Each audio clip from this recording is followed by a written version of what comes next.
Survivor guilt, what is that? Survivor's guilt is really this misplaced feeling that you could somehow have done something to prevent what happened. Maybe you should have been in a different place at some time. Maybe you could have done something to prevent it from happening.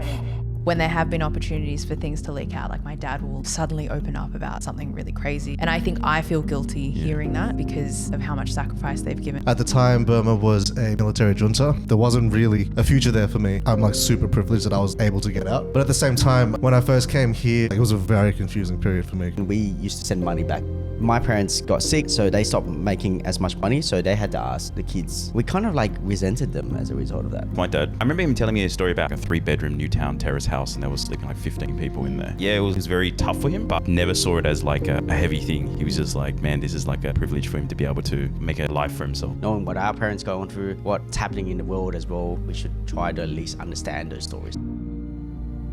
You're in a privileged position where we can live our lives very, very freely. We can switch off our phones and not see anything. But then at the same time, anything that is being made in political decision are going to affect us and our future. And therefore, there's so much guilt and survivor guilt there of like, we have to do something. Otherwise, our future is just as Before we get started on today's episode, we would like to acknowledge the traditional custodians of the land on which this podcast is recorded, the land of the Darug people.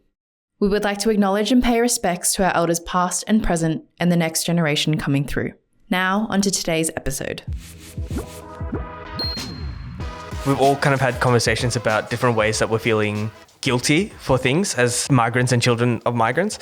So we thought, what better way to have a therapy session about it than live on a podcast? So I've asked each of you to kind of reflect on different ways that you're experiencing survivor guilt. So I thought if everyone could kind of share a little bit about what you're feeling and then see if anyone else resonates with what your story is and have a bit of a discussion around it. Sorry, firstly, start with that. Survivor guilt, what is that? In my eyes, it's the guilt of escaping some reality that other people who are similar to you are experiencing and don't have the privilege to escape in the same way. That's how I see it. I don't know if you guys look at it differently. Yeah, I see it as the same thing. But I think it's really just, it's probably something that's common more with migrants in general, or anyone part of a cultural diaspora. And for me, because I was born in Burma and I migrated here with my mom when I was 5. At the time, Burma was a military junta.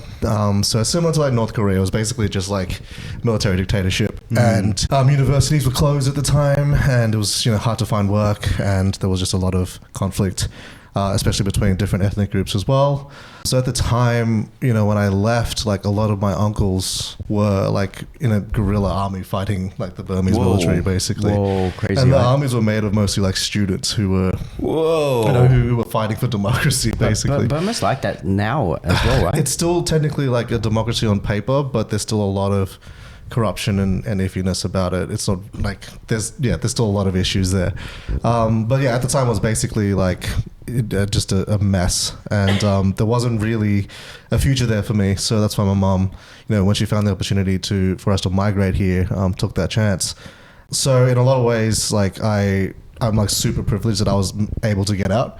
But at the same time, I think I'm also very conflicted about it, because when I first came here, when I was 5, I felt like I was taken out of like my bubble, because I grew up in my grandparents' house. And even though, I didn't have my dad there, it was just my mom, and she was mostly working and finishing off her school. And I was like really loved, and I had a lot of cousins. There was always people around me, aunties, uncles, in a big house. So there was always people there, and I felt safe. And I felt I had a home, and I was never unsure of myself. But when I got displanted from there and moved over here, it was just like a complete culture shock for me, because it was like coming from like a developing country and a small town basically to like big city, different language, different culture. Yeah, I had a lot. Like, it was a very confusing period for me. And you would have remembered because you were 5. I was 5.5. Yes, I was 5.5. So I started kindergarten a bit, later than everyone else, and you had to learn English real quick.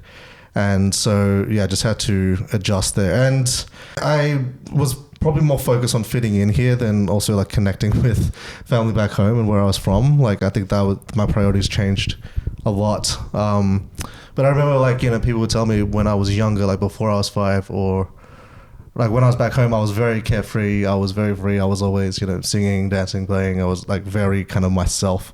But I think it wasn't until I came here that I was very self-aware and felt more like an outsider. So I was like more reserved. I'm probably like more like my default personality now. But so I was definitely very conscious of like myself as not fitting in and actively doing things to try to fit in when I was here as well. And I think a lot of the guilt comes from like, yes, like leaving my family, my cousins and everyone back home in a, not great environment.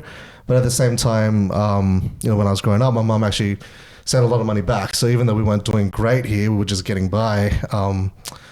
She was also, a lot of her priorities were in terms of just supporting everyone else back home because they were in a war-torn country basically. And for me, I was a bit of a selfish brat. I was like, oh man, like why are we sending money back home when I'm wearing like shoes from like 3 years ago and like, complaining about small things. And it wasn't until I was like much older and went back to Burma when I was 21 that I realized like, holy shit, I've been like a fucking selfish prick for like most of my childhood.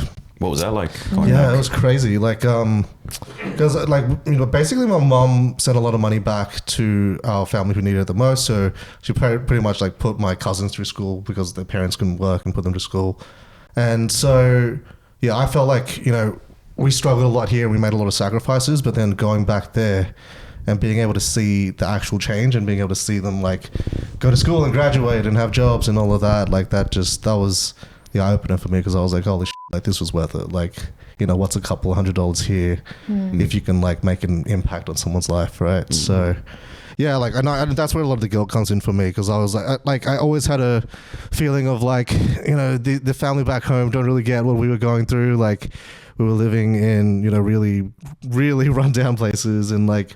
You moved like, what, 17 times? Yeah, like moved houses all the time. Like, we didn't have a car for like, until I was like 11. God damn. So every time mum had a new job, we had to move closer, like walking distance to that. And also like moving schools, so walking distance to a school nearby. So I'd walk to school myself or like get a lift with a family friend. And did you have to give money you make money and you give to your mum to give to them as well? Not so much. Like, I mean, I didn't work until I was like, 15. And stuff, and that was where like my mom was good in that way, where everything she earned, she kind of put a portion for me and a portion for back home, basically. Okay. So she was really fair like that. So like in a way, I didn't really miss out, but I knew that we were kind of making a lot of cuts for us and sacrifices on our end to be able to help those more in need for us. And then, sorry to interrupt, but then just going back to a point before Dave asked his question, your family back home are kind of looking at you guys and be like, oh, they must be living the best life ever. Yeah. They're so privileged. That's kind of how I felt. That's kind of how in my eyes they felt. And and that wasn't necessarily the case either. And I didn't know how to communicate it with that to them as well.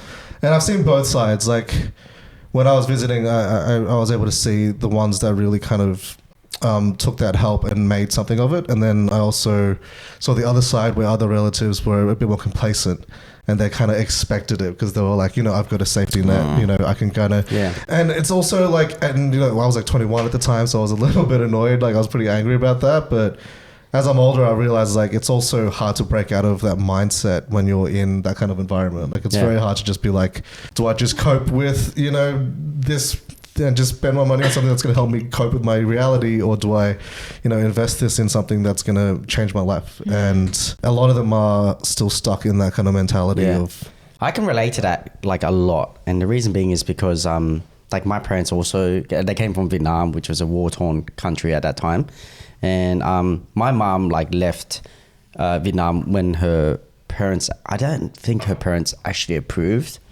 But she was so sick and tired of being in Vietnam that she felt like this is not my home anymore. She wanted to leave. She basically forced my dad to go. Oh, your dad didn't want to leave? Yeah, my dad was like, he always complains about it. So I know that he said in Vietnam, I was making a lot of money. I was doing really well. I was very loved by everyone. And this is my place, like, so why would I want to leave? But my mom felt like they never had a chance. Like every time they do something and do well, someone or the government will take the money away, will take everything. So she just said, I was sick and tired of that happening, and I'm happy, like I really want to go, even if my parents didn't approve. And it was pretty bad because I think that affected my mum's mental health as a result. Yeah, because she came to Australia and she would call back, but I can tell that the relationship she has with her family is very different. Anyway, yeah, so as a result, like similar situation, we used to send money back as well. The hard part was actually my parents got sick, so they stopped making as much money, so they had to ask the kids to give money to them to send it back. And us kids, yeah, same thing. We didn't understand what they went through. We've never been through that. So all we saw is these guys just constantly asking us for money. Every time we just save up some sort of money for our savings that we want to go on a trip, we want to buy something nice, buy a car.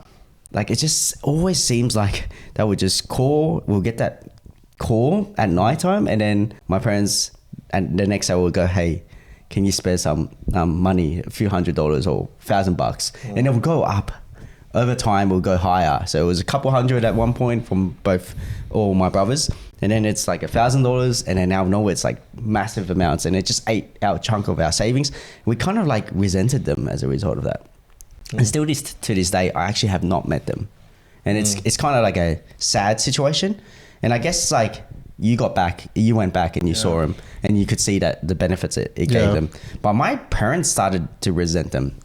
So I don't know what happened, but maybe they heard things that they were doing with the money, and maybe they started thinking that maybe some of the stories were lies. Maybe they felt that way. So now I've been back to Vietnam a few times, and I've asked my parents, can you introduce me to my family overseas? And they said, Davie, I don't think you should meet them. And like to this day, I haven't met them. And I've been back like 4 times already. Wow. Yeah, so it's a really tough situation, but still to this day, like I still feel guilty now. Like now that I've been back, I feel guilty that I can understand that it's such a tough time to be there. Like we are the lucky ones that been in Australia. Like, you know, what is a couple hundred or even a few $1,000s? But at that time when I was giving the money back, I felt like it was a crazy amount. But now that I look back at it, I was like, oh, well, when I've been back to Vietnam, I can see that, man, that money they can do so much more with it. But it also clouds their judgment, and they might start seeing it's free money. So they just need to make up an excuse to get that money. So it's like, you don't know. But also they don't have the financial literacy there to be able to use it wisely and invest it wisely. Yeah, right? exactly. You're 100% right. We hear stories about like the money gets spent on like silly stuff like gambling or like, you know, it gets used up, but we give it to the grandma or the grandpa, but then it doesn't actually get used. It actually never goes to them. Yeah. We hear crazy stories about that. Yeah. It gets used by some other sibling that like, you know, pretended about everything. Yeah. Pretended to take the money. I think privilege is a word that we're going to be using a lot in this podcast. And you recognize a privilege as a 21-year-old going back to Burma, but, you know, 10 years past that, how does that kind of sit with you now? Yeah, I definitely acknowledge my privilege for sure. I still probably feel the exact same. I think I'm definitely in a much better position than any of my cousins there. Like, I look at them and they had kids when I was 20, like we were the same age, right? I was 21 and went back and they were already, you know, working and had kids and looked like they aged a lot more than I did, even though these are the kids I grew up and played together with until I was 5. And yeah, like I totally acknowledge my privilege and I understand what they're going through, and like I don't have regrets about it now. And look, there are probably some family members that kind of abused that trust a little bit from us.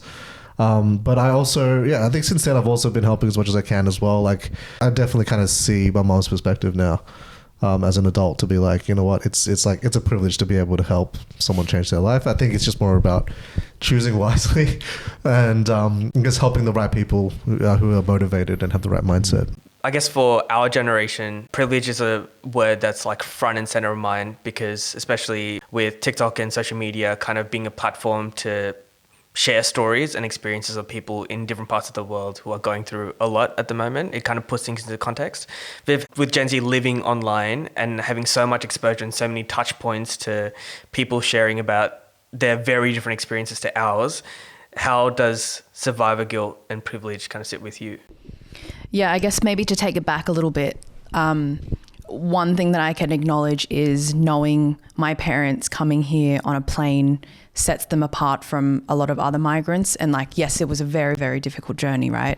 But then I hear stories like Davie, parents coming here on a boat, or refugee stories, and there's so much trauma attached to it. And so my parents were privileged enough in a position where growing up, they would take us, you know, back home to China to visit family who were still living there at that time. And going back, Ken and I were talking about, like, back then you would see amputees on the street begging for money. And my mum would tell me stories around people get kidnapped and amputated so that they can beg for money for certain people.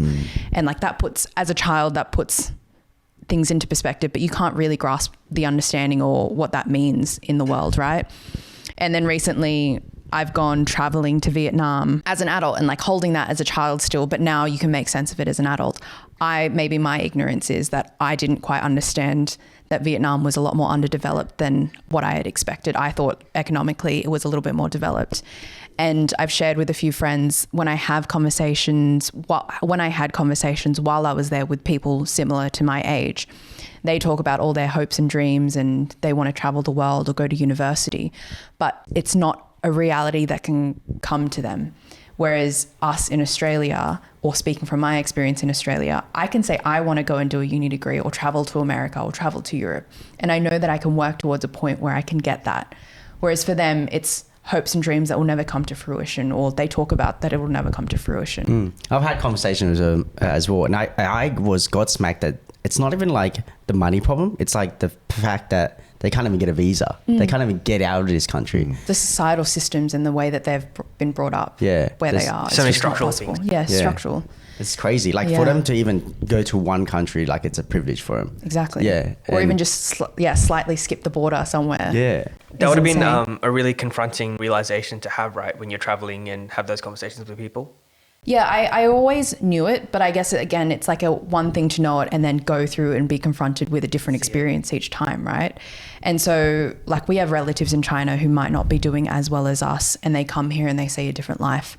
But my parents aren't well off or anything. Like, they struggle with money here and there, and like they have had to make ends meet, and they've worked so hard. Like, my dad only takes 2 or 3 days off in the whole entire year.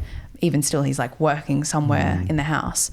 But to your point about TikTok and everything being so front of mind, being Gen Z, a lot of young people are now very like awake. They have access to a lot of things now. And so the survivor guilt there, as maybe not as migrants or even as a first gen child of immigrant parents, like, you know that you have been brought up in an environment where the perspective is so different. You know that there are people who are suffering, and you know that where you are is a big privilege.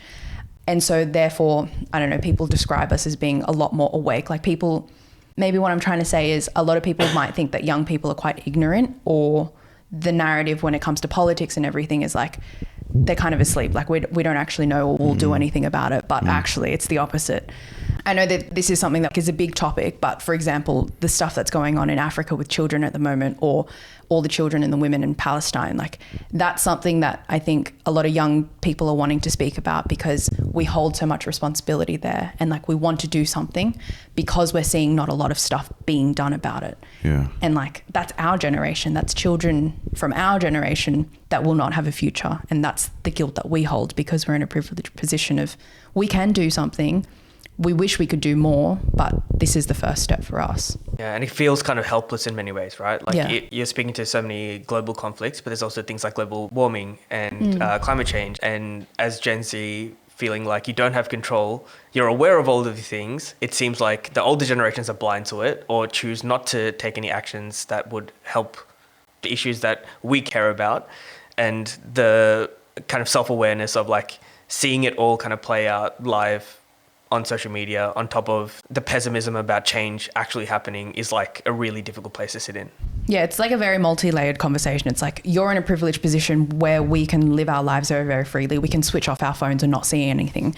But then at the same time, anything that is being made in political decisions or, global crises, global warming, everything like that, decisions being made are going to affect us and our future. And therefore, there's so much guilt and survivor guilt there of like, we have to do something, otherwise our future is just as fucked, or not, maybe not as fucked, but like, it could be like that, or the alternate reality could be like that. Does that, any of that resonate from like a millennial point of view? To be honest, like for me, it's like I saw my parents struggle and like what they were going through when I grew up. So it was like my focus was, and it was hard, right? Like my focus was to look after what I could see. And I didn't really look into social media at that time. And I still try to stay off social media as much as I can. And so like I'm just trying to survive like in this country. Like, and then now that I've grown up, I've started to realize, holy crap, like we're a lot more privileged. And yeah, when it comes to seeing all those things that are happening all over the world, yeah, I feel pretty guilty about it. And I want to do something, but I just don't know what to do. I don't even know where to start. And I think that's maybe, I'm not speaking for millennials, but I feel like sometimes we just feel like we don't know what to do. Like, so we want to focus our time to give the most impact on certain things that we can change. And a lot of that is to do with our family. Immediate and our circles, parents. right? Yeah. Yeah. So But it's also like, as younger generation, you hold so much guilt seeing your parents go through all that, right? Like I hold so much guilt. I knew there was the Vietnam War and like so much happened there, but going to Vietnam and seeing it and like see younger generations having still taken on all of that burden, like is so confronting as well.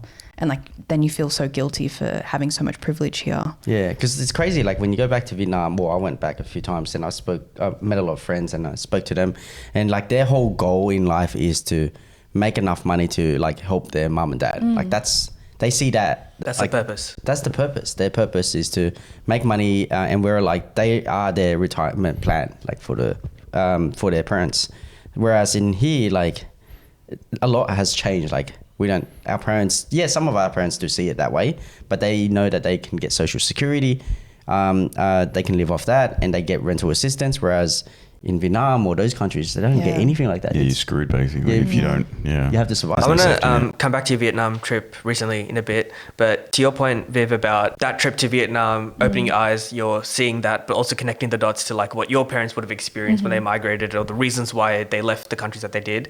That's something that you've spoken about regularly on the podcast. Can you share a little bit more about the guilt that you feel as a parent yourself, seeing and reflecting on what your parents went through to give you a better life?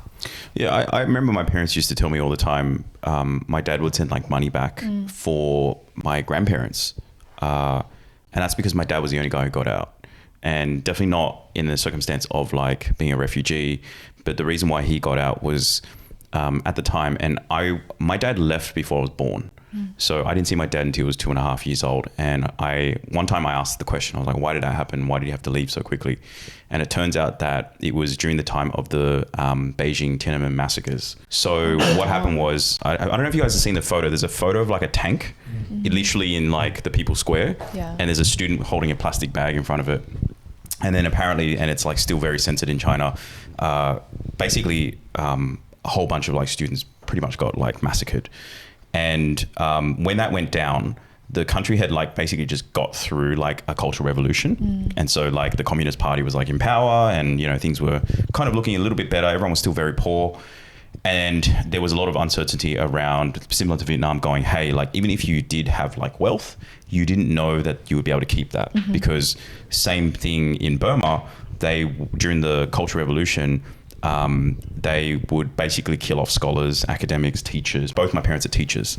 So they were sort of in that risk category where if you weren't careful and people, you don't know who to trust, you would have circumstances where you basically would get like either like locked up, or at a worst case, you would just get killed, or just disappear all of a sudden. So my grandma had a little bit of money, and she was also a teacher, a school principal. And she was like, she had two uncles, or like her brothers, in Taiwan, because we're Hokkien, so there was a lot of people who fled to Taiwan. So my dad's like uncles basically were there. So they like pulled money together, enough money to pay for a flight for my dad to get out. And he just like rocked up. He rocked up in Sydney with like, I think the equivalent of now like $100 in his pocket, and he had to like figure it out. My dad, he would have been 26, 27. And what were you doing when you were 26, 27? Yeah, so I was still figuring it out. I was like still just working basically, right? It was I was crazy. gonna say, you're living with a bunch of boys in this. Yeah, I was, yeah. We won't go into that story. I've already been called out by those boys. So he lived in a share house. But anyway, the reason why I give this story context is I think he feels a lot of survivor guilt for being the guy who got out. And so same thing with like a lot of like Asian countries, there's no welfare, there's no Medicare, there's no health system. And so when my grandparents got older, he started to, he already was sending money back, but he was sending money back. He's also the oldest. So he's got a younger brother and a younger sister. And they basically, I think he doesn't say this, but I think he feels a lot of guilt for being his role should have been the older one to stay and support, but the only way he can do it now is to send money back. So my uncle, who's a couple of years younger than him, literally had to like basically give up his life to look after my grandma, who had arthritis at like a very early age, like at 50. And then you've got his younger sister, who also had to like do the maternal stuff and look after the family. So they all play roles. Anyway, so I would hear these stories and I would feel a lot of guilt, because they would have to work even harder, a bit like your mum, to make extra money, not only for us, but also to send money back as well. And so that's why they went into business. They were stressed out all the time. Yeah, all sorts of like medical issues and stuff like that, like health conditions that they both went through. And now, like, I'm very lucky because my dad actually is very good with money. He's able to not only basically become financially free for our family, but also to then support the family. It's crazy. Like, he's like, you know, all shoulders on his back. So my circumstances around that is just, again, privilege, understanding how lucky I am to even have the option of doing the stuff that I'm doing now and take risks that I can take risks with, because a lot of people don't have that, basically. So the reason why I asked how old was he back then is because I think all of us kind of feel this guilt when we reflect on where our parents were when they were our age. Yep. So, you know, parents were in refugee camps or like struggling to make ends meet in Australia, or deciding to leave and start a life in a world where they don't even know the language.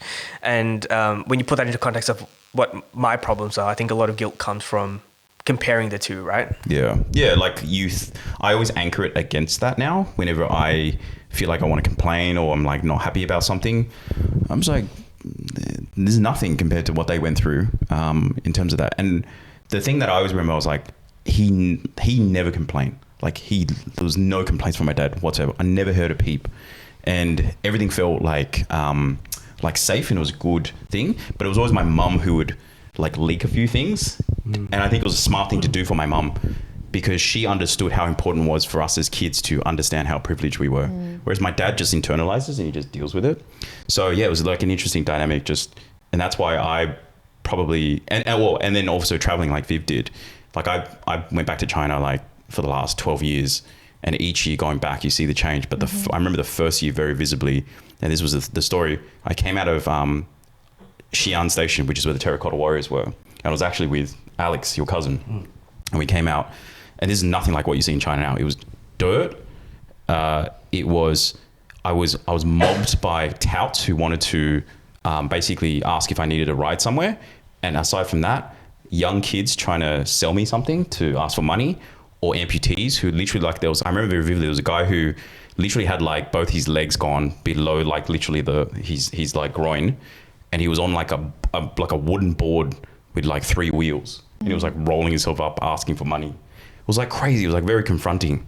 And then you're like, just like, oh, what have I got to complain about? Here as well. You don't see that stuff in Australia. You never see it. Never see it. Yeah. Never see it. And I was like a 22-year-old at the time going, what the hell? Like, I'm here for tourism. I'm here to like spend money to have a good time. And the first thing I get was like a shock factor going, what the hell? And so, yeah, you see like a lot of poverty, which you don't necessarily see as much now, but yeah, it's pretty good. This episode is produced and brought to you by Social Wave. Social Wave is a strategic content marketing agency helping businesses grow revenue using video, podcasts, and SEO. Head on over to socialwave.com.au to find out more. Now back to the show.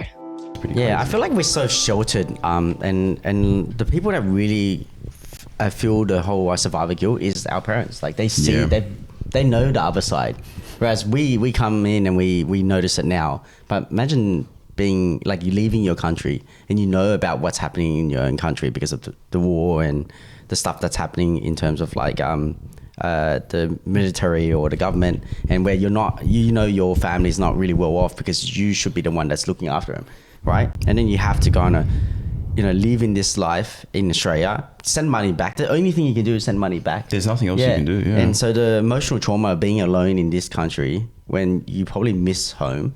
Like if I were to go and live another country and then just send money back and just live my life, I think I would not be able to cope with that now. Whereas my parents, they had to cope with all that. And then after that, look after like their kids. Yeah. That's the crazy thing. Yeah. So they gave their life for their kids and for the family back at home. And I just feel like, man, the mental trauma that I have to go through for doing all of that, man, fuck out. That's why like I said, growing up, I didn't really think about the world too much because I just felt so guilty for my parents and mum and dad, seeing what they went through. When I kind of finally snapped out of being a spoiled brat and realizing what they went through, I started going, oh man, I need to live my life for them. Yeah, I need to give back at least 10 plus years of my life, because what is 10 years compared to what they went through? Because they've given pretty much their whole life for us. And like, even though people say like it wasn't for you, that they also enjoy this life as well, they get to live in Australia. But I was like, man, like still, like their whole goal and purpose in life is to give us education, a good start of living. Like that's what makes them happy. Yeah. So even though, they get to enjoy the perks of life in Australia, and they left the war-torn country for themselves as well, but I feel like they don't have many opportunities. I've got so many opportunities, so I feel very guilty about that. Yeah, 100%. Like it's almost like they're almost like the buffer for us, and like to help us get over to the next side of the bridge. Like they come here, they don't know the language, they don't have a home here, they miss home. It's like my mum, when I went to Hong Kong last year, we were doing some visa stuff and passport stuff. We went back to where she had grown up in Hong Kong, but she didn't recognize anything. She didn't know how to get around in Hong Kong anymore. And I just saw her, like, she was so lost in Hong Kong, but she had grown up there, and she couldn't get around the same way that she used to. And I could see like her identity breaking on that trip. And then to come back here, and I can see again, like she's got a uni degree, like she studied 2 degrees in English, but as soon as, someone tries to speak to her, or like, she needs to file forms, forms or something, she like breaks down as well. Like she doesn't know what her identity is because she can't speak the language fluently enough in Australia. But then when she goes back home, she doesn't know her place either. That's crazy, hey? Yeah, it's crazy. Do you know my parents are scared of going back to Vietnam? They don't even want to go back to Vietnam. Have they been back? They have, like probably like 10 years ago. So now they haven't been going back, and I keep trying to convince them slowly about going back, and they always say no, it's too hot. That's their reason, right? But I actually think they're scared and they feel guilty.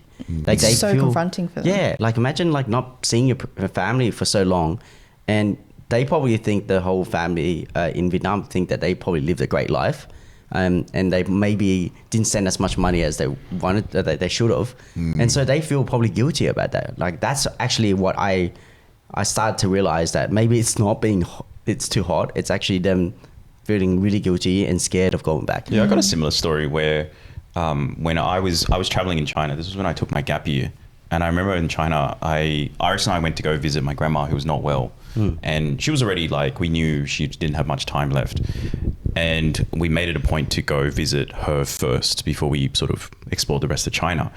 And then she, not long after, I think it was maybe like a few weeks after, and I was in like another province, that I got the phone call and she'd passed away. And I remember talking to my mum that morning, and then she goes, and this is where the survivor guilt comes in. It's like, I think they have a lot of survivor guilt, like being the ones who are like overseas and they're sending money.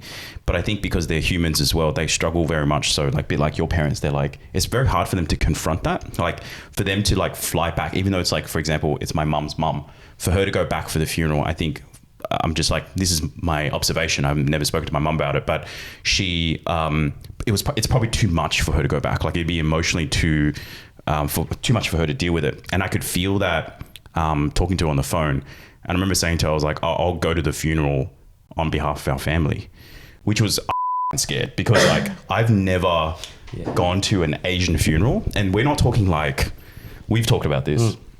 It's like super confronting. So intense. It's really intense. And, but I was like, like that, I had survivor guilt. I was like, man, I gotta, like, even though I'm afraid, but I was like, I gotta go back and deal with it. And I was lucky I had Iris, who, she knew somewhat the cultural things and the customs that you do. So she was kind of like guiding me through it a little bit as well.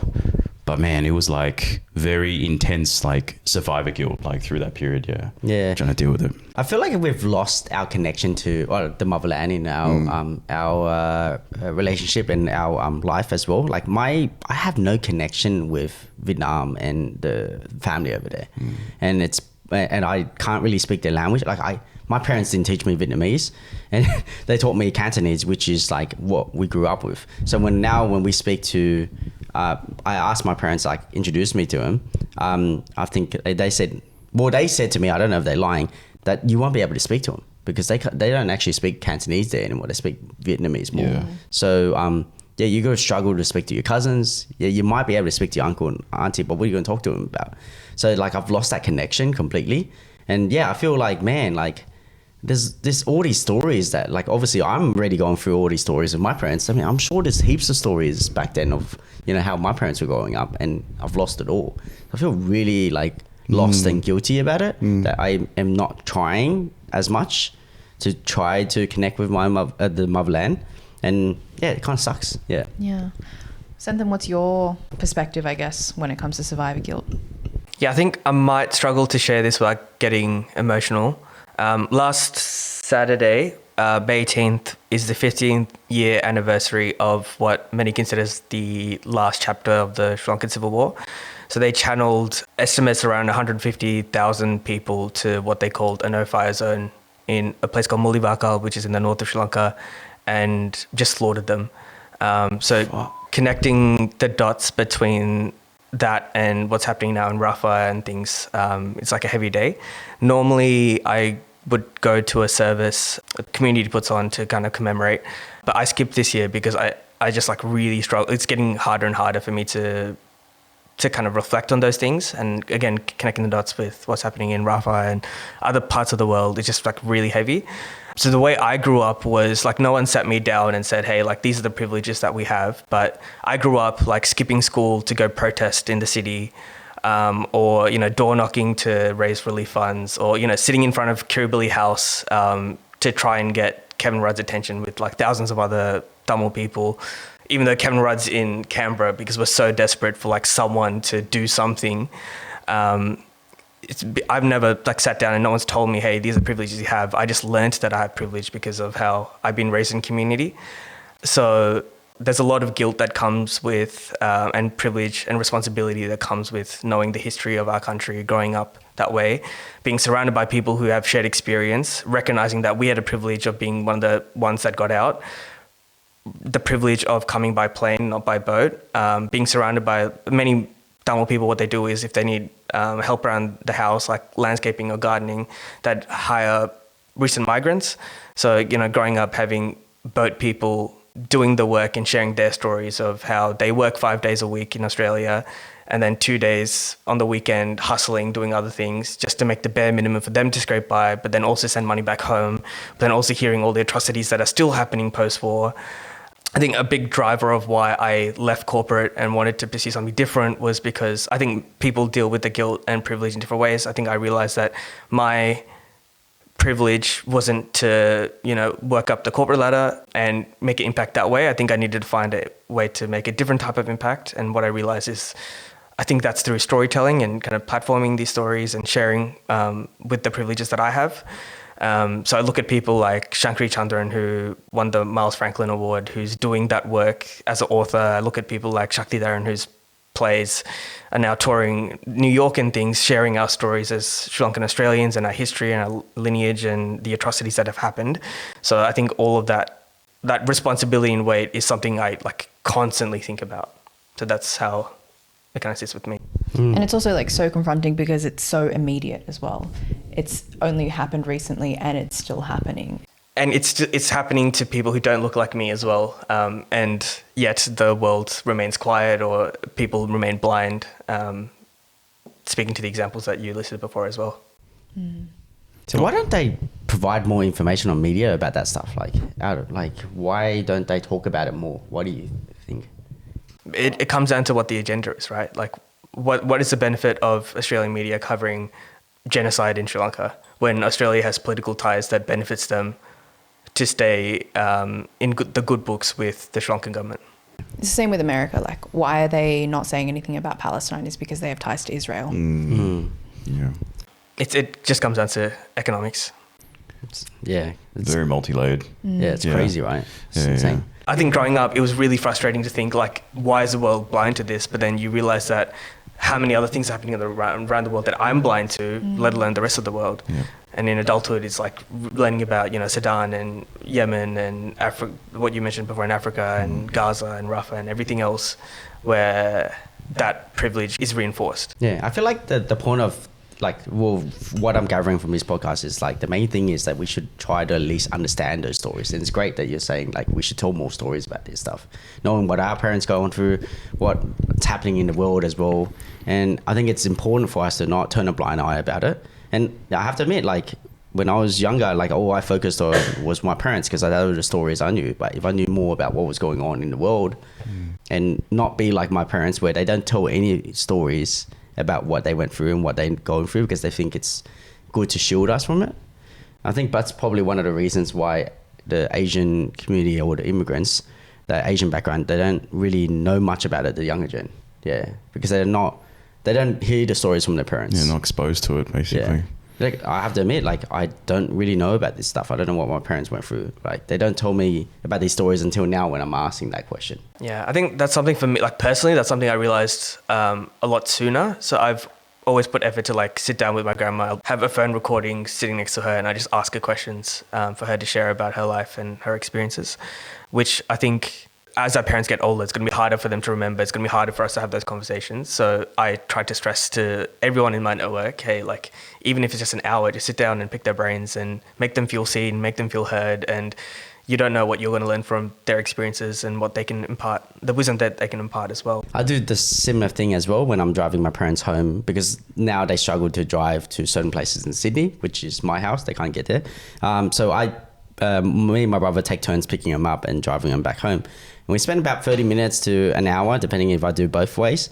And like, it's cool. It's really cool to like ask the questions. And yeah, you mentioned about you recording your grandmother, and I was like, I started recording my conversations as well. I have to admit though, more than 50% of the time, it's about lecturing and complaining about life or buying them stuff or like filling out a form that we need to fill out.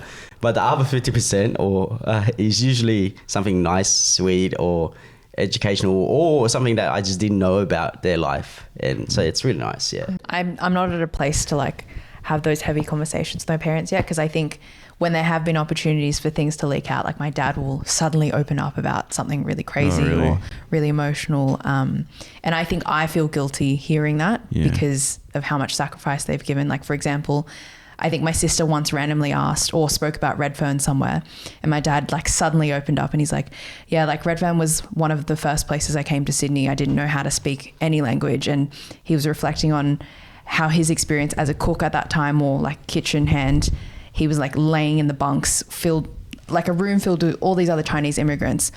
And all he could do was lay in bed and cry himself to sleep every night. And I was like, I've never seen my dad shed a tear before. And like, he was telling us about that experience. And then he moved on to another topic random. I was like, but just that sliver of moment, I was like, I think there's so many stories there. I can't hold that much weight at the moment, but I do want to explore those conversations. It's funny because I think sometimes you expect, I speak to my experience, you expect going into those conversations to get something really heavy.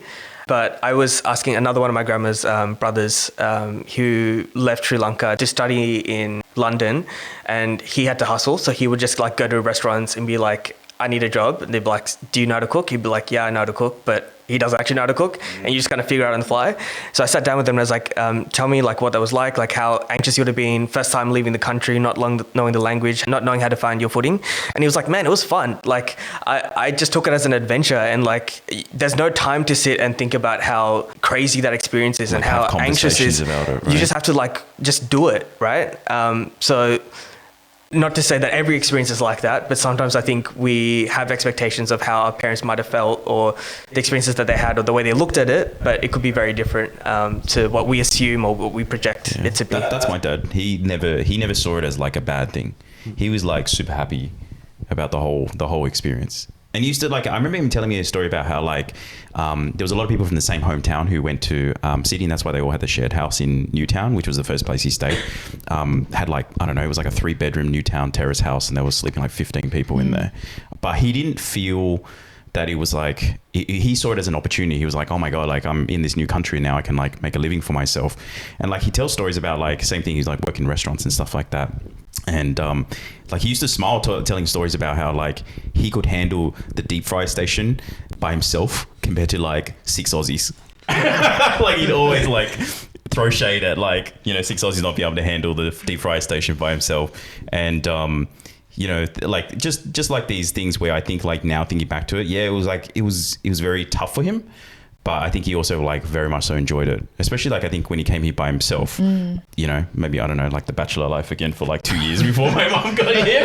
But yeah, he never saw it as like a heavy thing. He was just like, man, this is like like a privilege for him to be able to make a life for himself. Yeah. Maybe just like a little bit on a less heavy note. Do you guys feel any guilt? I know it's something that Davie and I was speaking about going back to the trip you had to Vietnam, guilt about your connection to culture. So like knowing your language, knowing your traditions, knowing your customs in Australia, it's really hard because we're not practicing it day to day. Do you guys feel any guilt of not maybe being as in tune with your roots in a cultural sense than you might want to be? So, as an example, I speak Tamil. Ever since I moved out from home, I need to think more when I'm speaking the language because I'm not speaking it at home, right? So there is a sense of guilt that comes from that, as an example. I'm sure Noel feels this. We Yeah, had a reel absolutely. about this. Yeah, I feel so bad as an adult now that I distanced myself so much from my culture growing up. And the part of it is also because like I wasn't close to the community, like physically. I was living in the area where a lot of other Burmese migrants were, but the other part was also because I was just so focused on trying to fit in with Australian culture, and then also a lot of resentment, for family back home who I thought was like kind of, I guess, taking a lot from us. And so, like I had a very conflicted relationship. And it wasn't until I was like, until I went back to Burma that I really appreciated it and wanted to connect again. And I probably haven't made as much effort since I've been back to try to like really learn and explore the culture more. But it is something I'm hoping to do more of as well. For me, I actually don't feel the guilt. I feel like it's just something that we didn't have the opportunity to explore. Like, we're obviously in Australia. We have a different life as most people. So when we go back to the motherland, we're not them. They don't see us as them. They always see us, oh yeah, this kid that he looks like us, but he's got the other privileges that he lived in Australia and stuff like that. So they don't see us like them. So I don't feel that guilt. So I guess my experience is the opposite, where it's like we're getting persecuted for speaking the language that we do. We're the lucky ones that made it out. We got pushed out, but we made it out. So you have a responsibility to learn the language, to learn the culture and pass it on. Well, just so you're aware, like, I don't feel the guilt, but it doesn't mean that I don't want to take on that opportunity of learning like Chinese and Cantonese. I have this one goal eventually once things go well and I can leave this country and like live somewhere else, like with Shirley and our family. Like my goal is to go back to either Vietnam or Hong Kong and just immerse myself in that culture that I kind of missed out on. And I really want to like let my kids and Shirley and myself experience that because we kind of missed out on that. And I agree. I want to preserve that culture, but guilty wise, I don't really feel that guilt. Yeah. I don't feel the guilt. My mom's always been like very trying to embed the culture in us. Like she's a very traditionalist, like probably similar to the values that your family has, which is like whenever there's all these like festivals or cultural events, it's like you have to do what you need to do as a custom.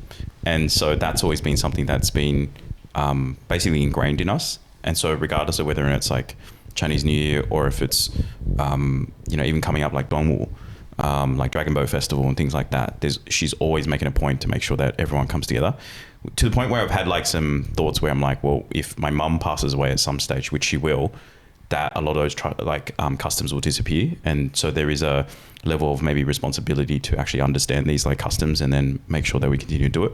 I mean, on the language front, every time I meet someone who's like from Fujian or Hokkien, they're like, oh, can you speak Hokkien? I'm like, no, I can't speak it at all. Because my parents didn't speak it. My parents speak Mandarin. And at home, they speak Mandarin. And the only time that they speak their local dialect is if they don't want us to understand it. So it's like the opposite.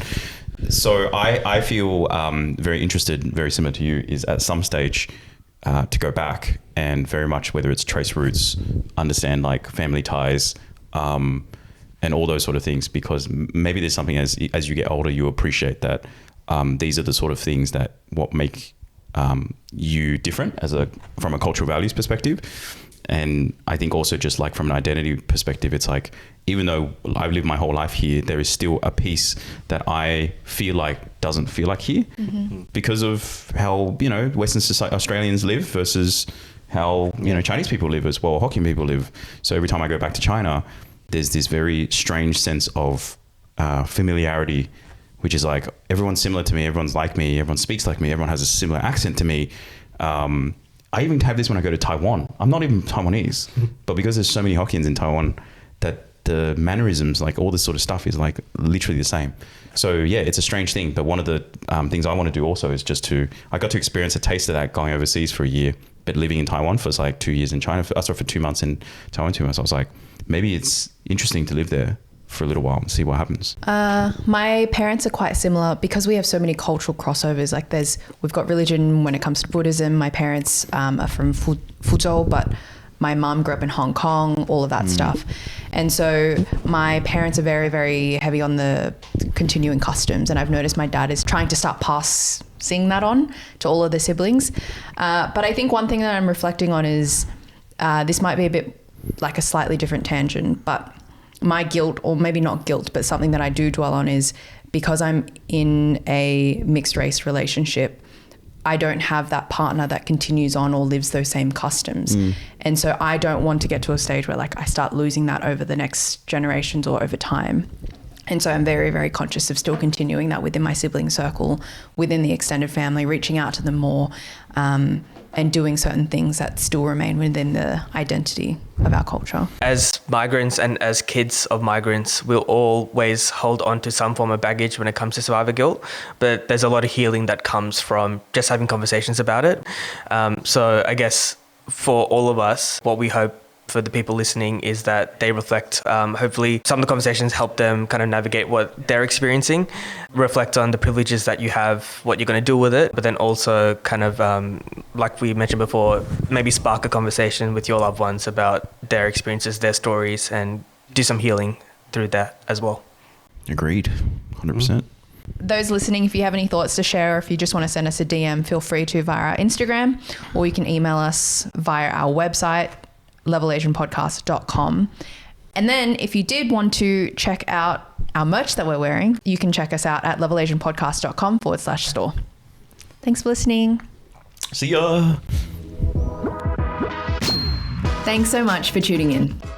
A lot of work and effort goes into Level Asian with a whole team behind the scenes. While we aren't looking for anyone to pay for this content, what helps the podcast grow, reach more people, and benefit more Asians around the world is if you could leave a 5-star review if you're on Spotify, Apple, Google, or any other audio platforms. And leave us a like, comment, and subscribe if you're watching on YouTube. Catch you on the next episode.